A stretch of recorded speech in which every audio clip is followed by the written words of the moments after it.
17th of July, Rabbi Moore, Parsha Hashavua with Rashi, Matos.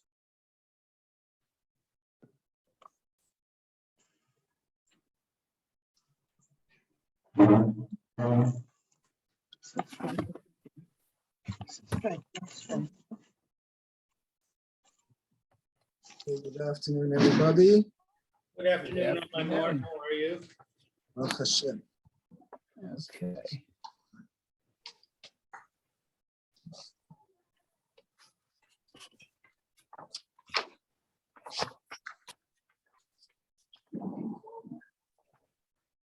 This week, Chutz La'aretz is still one out, and next week they're catching up. Baruch Hashem. So here we have. Okay.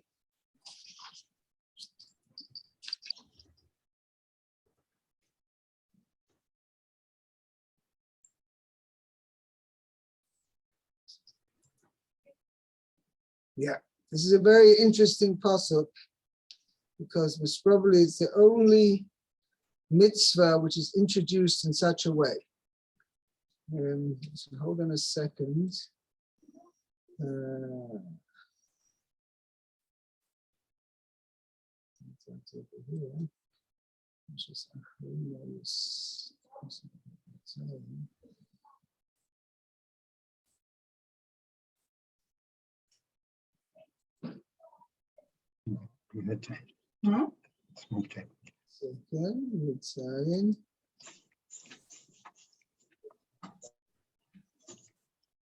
Yeah, this terminology, which is when we see, okay, Meir, maybe start off. What do you want to? Okay. Vaydaber Moshe el Rashi Hamatod Livnei Yisrael Lemor. Zeh hadavar asher tzivah Hashem.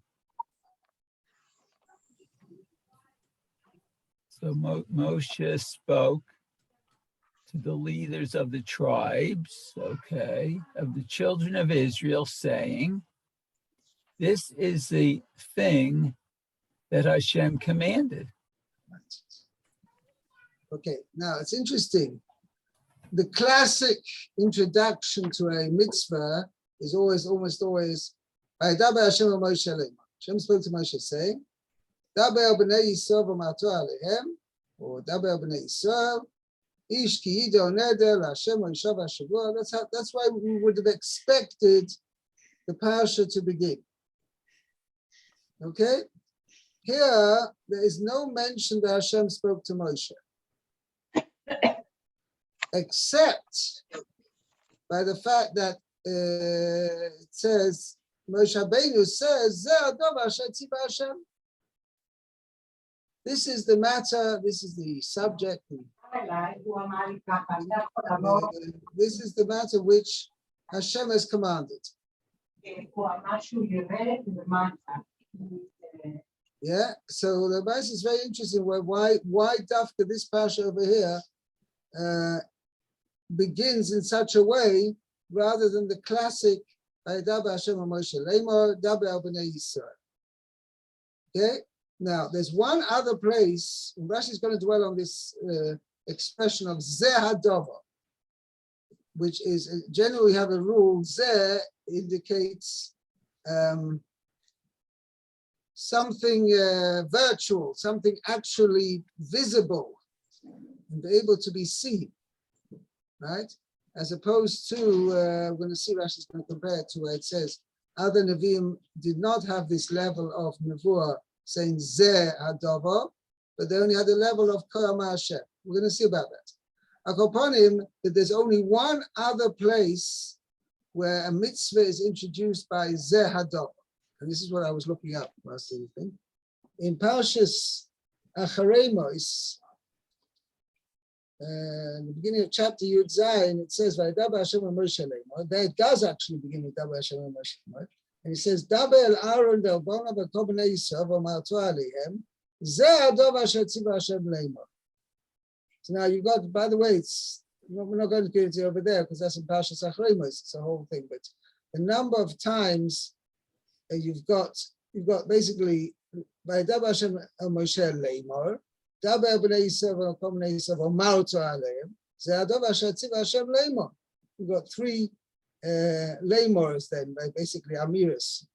Okay, we're not going to it there, but there, that's the only other place, other mitzvah, where the Torah introduces the mitzvah by Zeh Hadova. Okay? This is the matter Hashem has commanded. And by the way, it does mention Lamor, but it doesn't say Zeh Hadova Asher Tziva Hashem Lamor. It says the Lamor before. Okay, just this to bear in mind. Okay, let's continue. Okay, it says Rashi. Go to Rashi. Okay, Rashi says on Rashi Hamatot, Halach kavod l'nesiim lilamdam techila. So I guess he gave honor to the heads Of the tribes, which is now what the leaders in the Siyim. Okay, to teach them first. Right. Okay. V'achar kach l'chol b'nei Yisrael, and afterwards to the all of the children of Israel.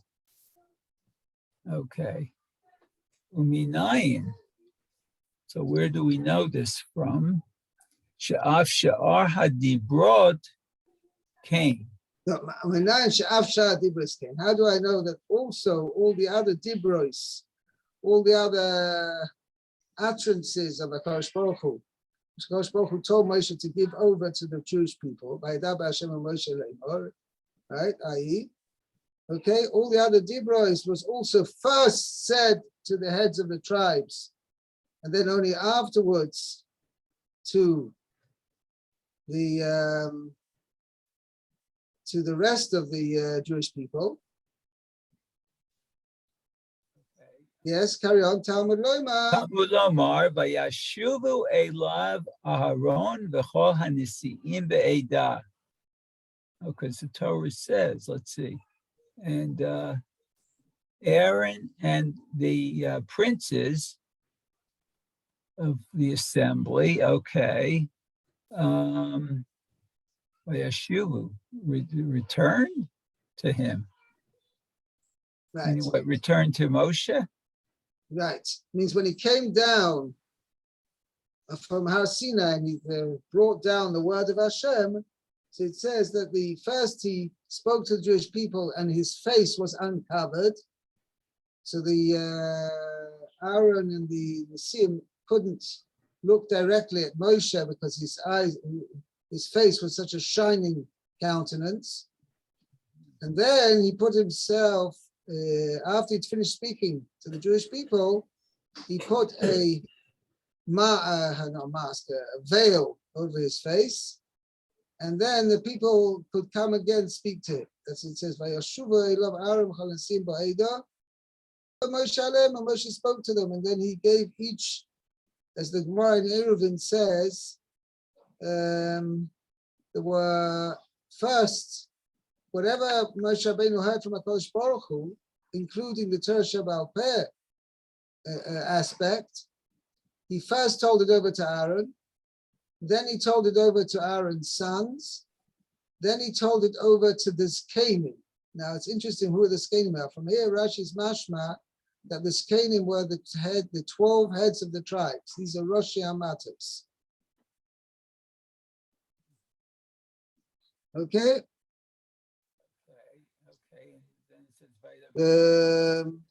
But elsewhere, I can't just remember now. If you hold on 1 second to refer to what I said then. Hold on.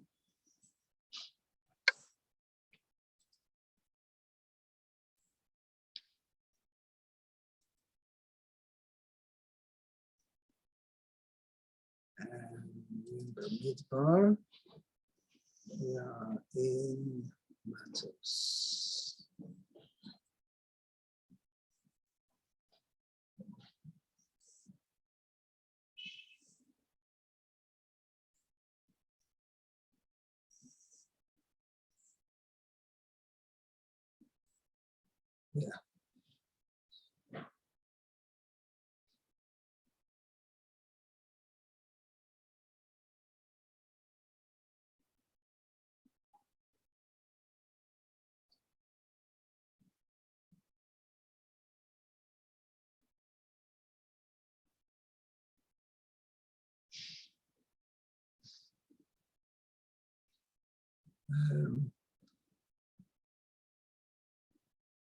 No, I don't see it over here, mention it over here. There's a whole discussion whether the 70, whether these Canaan refers to the 12 leaders of the tribes. That's what's indicated in Rashi over here. Or is it to all 70? Traditionally, this Canaan refers to the 70s Canaan, who were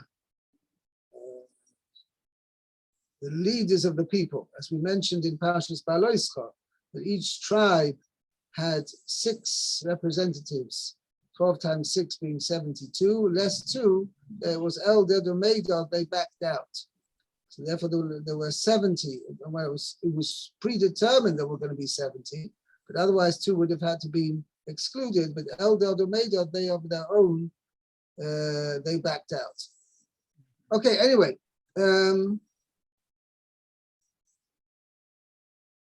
Okay, now, so therefore Rashi says that not just this Parsha of Nedarim was said to the heads of the tribes, but Huadin, all the mitzvahs were first said, was told over to the heads of the tribes, and then afterwards told to from this passage. So afterwards, all the heads of all the Jewish people drew near. Now, says Rashi, Umaro. Amra Khan. Okay, so where did the Torah? What did the Torah see fit to say it over here, particularly Gaben Adorim, that it was said to the Rosh Hamatos? Limaid. Shehapara Shehafarat Nidarim. Now, Forest Nidarim, the Yochid Mumcha, means there's a special role which the heads of the tribes play in the din of Nidarim, which is that sometimes somebody's of a dayan, a judge who is of very high qualification, and he's absolutely fluent in the dinim of Nedarim, then he alone can annul Nedarim. Even though normally you would require 3, I'm not sure I call it a bezdin because it's not really a din of bezdin. Normally you require 3 hediotis, at least 3 ordinary people to annul vows with the din of Hatoras Nedarim, which we'll see about more later. But Yochid Mumcha, somebody who's even though he's an individual, but he's such an expert in the Nedarim that he's well versed, expertly versed in the dinim of Nedarim, then he can annul a vow by himself. So therefore, in that respect, the Rosh Hamatos, meaning the Skanim, the heads of the tribes, played a special role in Nedarim that they alone can annul vows. That's what we learn from here. Okay?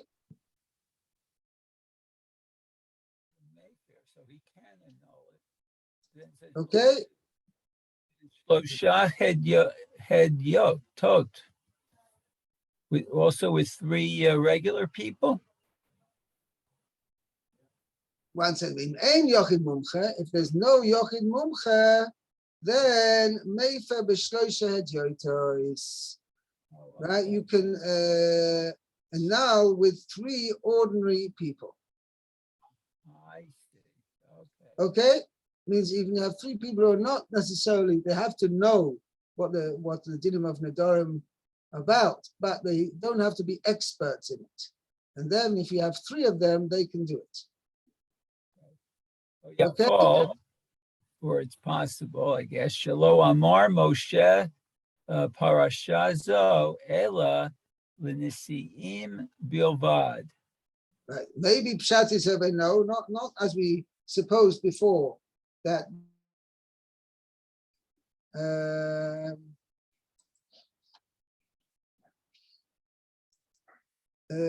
not as we supposed before, that the Yochid, that who adin, when Moshe Rabbeinu said this halacha of Nedorim, he said it to everybody, not just to the Nesiim. Maybe it means that indeed he only said it to this Nesiim. Or Yochel, maybe Shelo Omar Moshe Parsha Zu El Nesiim Bilvad. He only told it to the Nesiim alone. So he says Rashi, no, that cannot be. Nema kan zehadova. It says over here with regard to the Dorim, the Torah uses the lashon of zehadova. The nema b'shchutei chutz, and it says with regard to shchutei chutz zehadova. Also, that's I told you that's the only other mitzvah that says the word zehadova. Ma lahalon, just like over there.